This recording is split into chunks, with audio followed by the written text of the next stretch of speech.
अगर मैनपुरी के विकास के लिए अगर बात करो तो बीजेपी का ही कैंडिडेट बेटर है यहाँ के लिए। का भोजन मिलता है, सामग्री मिलती है, जाते तीर्थयात्री जाते सौदा लेते उनको बेनिफिट मिलता है, नौकरी नहीं लेते कहते मैं तो यही करूँगा।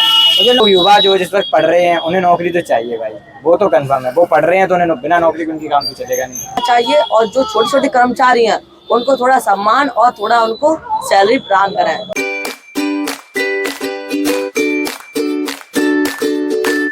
भैया लोकसभा चुनाव 2024 क्या लगता है? ठाकुर जयवीर सिंह। कोई खास वजह जयवीर सिंह को जिताने की? बिल्कुल, जितने गुंडे भूमाफिया रोड पे चलने वाली बाबू बिटिया, क्योंकि लोग नहीं समझेंगे जिस चीज को आज हर समाज की, इसमें कोई बिरादरी बात नहीं है। सातों जात की बहू बिटिया किसी भी टाइम रात के 12 बजे 1 बजे कहीं भी पर अकेली भी जा सकती हैं। भय मुक्त गुंडे जमीन से गायब हो गए हैं। किसी भी क्षेत्र में आप अपनी बहू बिटिया कितना भी गहना और गहने लेकर कितने भी पहनकर कहीं भी घूम सकते हैं। आपकी इज्जत की परवाह है। इज्जत समाजवादी पार्टी का गढ़ कहा जाता है मैनपुरी। अब कोई किसी का गढ़ नहीं रहा। गढ़ तो महाराजा तेज सिंह की नगरी और चौहान ऋषि जी का है और शीतला मैया का गढ़ है और किसी का गढ़ नहीं है, क्योंकि हम लोग लोकतंत्र से में आ चुके हैं। राजतंत्र का दौर खत्म हो चुका है। राजतंत्र में गढ़ हुआ करता था। राजतंत्र में गढ़ हुआ करता था, लोकतंत्र में गढ़ नहीं रहा है। क्या कहना है इस पे भैया ने कहा? जो अपनी भाजपा सरकार है बहुत अच्छा प्रोसेसिंग वर्क कर रही है। अच्छा, लोगों के फ्यूचर के लिए, आय के लिए, बढ़ती हुई जनसंख्या के लिए बहुत अच्छा काम कर रही है। सपा में क्या था, अपना झगड़ावादी और एक तरफा सब सारा न्याय एक तरफा होता था। ये भाजपा जागरूक लोगों के लिए है, तो यहाँ से भाजपा ही जीतेगी। और वो जो मुलायम सिंह जी थे वो श्रद्धांजलि थी, ये लास्ट जीत जो थी वो श्रद्धांजलि के ऊपर थी। ठाकुर जयवीर सिंह ने ऐसा क्या किया मैनपुरी के लिए जो बहुत कुछ किया। क्या किया है? बहुत कुछ किया और करी। काम तो गिनाएंगे ना आपकी। हम मैनपुरी की जनता ठाकुर जयवीर सिंह को क्यों वोट दे? सब मंदिर ये बनवाए, मूर्ति लगवाई। मंदिर और मूर्ति बनवाने से क्या शहर का विकास होगा? बिल्कुल हो रहा। और क्या होगा? चौराहे पर कितनी रौनचौल हो गई। युवा बेरोजगार है, नौकरी मांग रहा है, उसके लिए क्या कहेंगे आप? अब उसके लिए क्या कहेंगे? उसके लिए वो ही सोचेंगे और क्या। हम लोकसभा चुनाव 2024 शुरू हो चुका है। क्या लगता है मैनपुरी से कौन जीतेगा? अखिलेश यादव ही जीतेंगे। अखिलेश यादव जीतेंगे। क्यों जीतेंगे अखिलेश यादव? कि यहाँ पे उनका गढ़ है। गढ़ तो समाजवादी पार्टी का, भारतीय जनता पार्टी ने ढा दिया है। मैनपुरी की सीट और भोगांव की सीट को लेकर उस पर क्या कहना है? उसका भी यही कहना है, अखिलेश यादव ही जीतेंगे। देश की अर्थव्यवस्था पे बहुत बड़ा है। ऐसा कोई मंदिर नहीं जिससे सरकार टैक्स न लेती हो। राम मंदिर अयोध्या से कितने टूरिस्ट जाते हैं, सरकार को कितना बड़ा लाभ है। मंदिरों से देश का लाभ है। देश का लाभ है। अर्थव्यवस्था पे बहुत बड़ा फर्क पड़ता है। रोजगार मिला वहाँ। किस तरह का रोजगार मिला राम? वहाँ पे जो भी तीर्थयात्री पहुँचते हैं, सामग्री लेते हैं, राशन खाते हैं, कुछ भी करते हैं, सब खरीदते हैं, वहाँ से कितना रोजगार मिल रहा है। कितने लोगों का परिवार वहाँ पल रहा है कि बहुत लोग, करोड़ लोग वहाँ से पल रहे हैं। ऐसे हर जगह पलते हैं। जहाँ मंदिर है, बढ़िया मंदिर है, वहाँ हर जगह हर विकास हो रहा है। विकास होने का मतलब उस क्षेत्र के रहने वालों को वहाँ का भोजन मिलता है, सामग्री मिलती है, जाते तीर्थयात्री जाते सौदा लेते उनको बेनिफिट मिलता है। नौकरी नहीं लेते कहते मैं तो यही करूँगा, मुझे नौकरी नहीं चाहिए, मैं अपने मंदिर के सामने रहूंगा जिससे मुझे रोटी मिलती है। छोटा भाई एक हमारे साथ जुड़ चुका है। वोट तो नहीं डाल पाएगा इस बार, लेकिन क्या लगता है कौन जीतेगा तुम्हारी मैनपुरी से?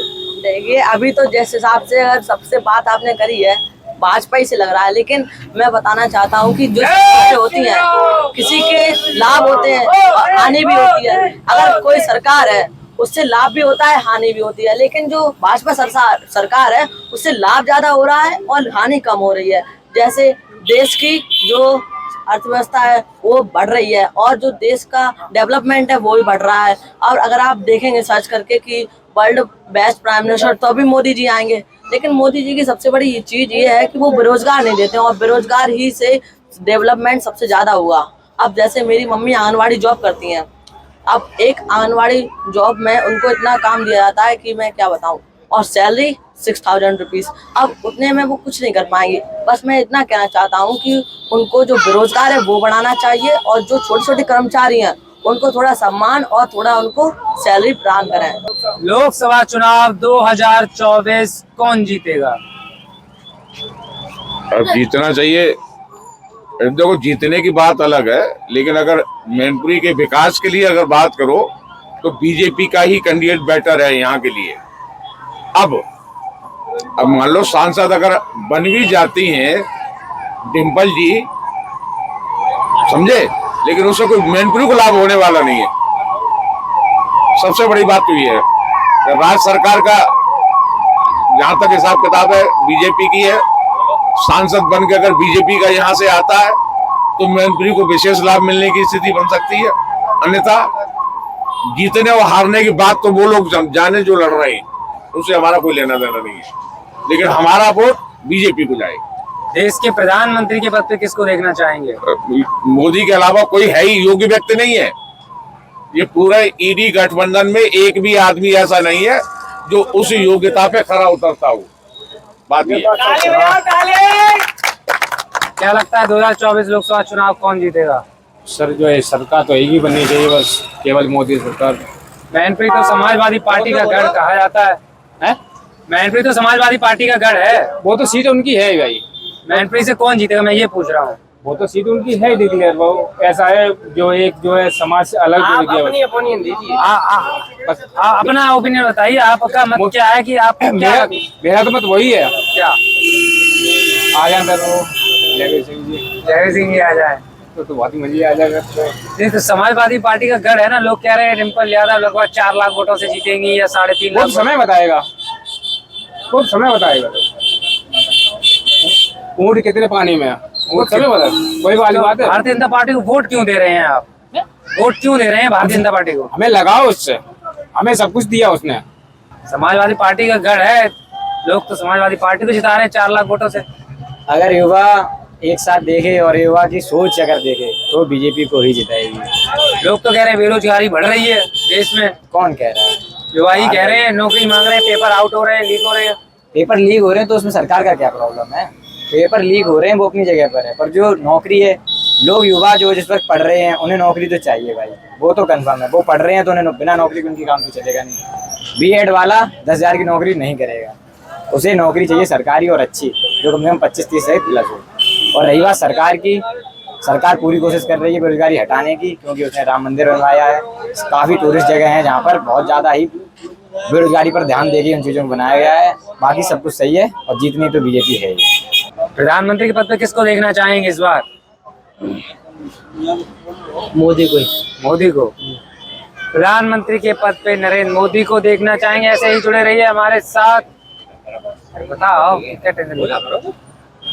2024 लोकसभा चुनाव क्या लगता है कौन जीतेगा मैनपुरी से? वैसे उम्मीद तो मुझे ऐसा लग रहा है कि जिसकी सत्ता होती है उसका प्रभाव पड़ता है लोगों पर। और लोग जनता जो है प्रसन्न भी है कि हाँ कुछ सुविधाएं, कुछ नहीं भरपूर सुविधाएं मिल रही हैं। इसको देखते हुए जो है लोग उसी को चुनना चाहते हैं।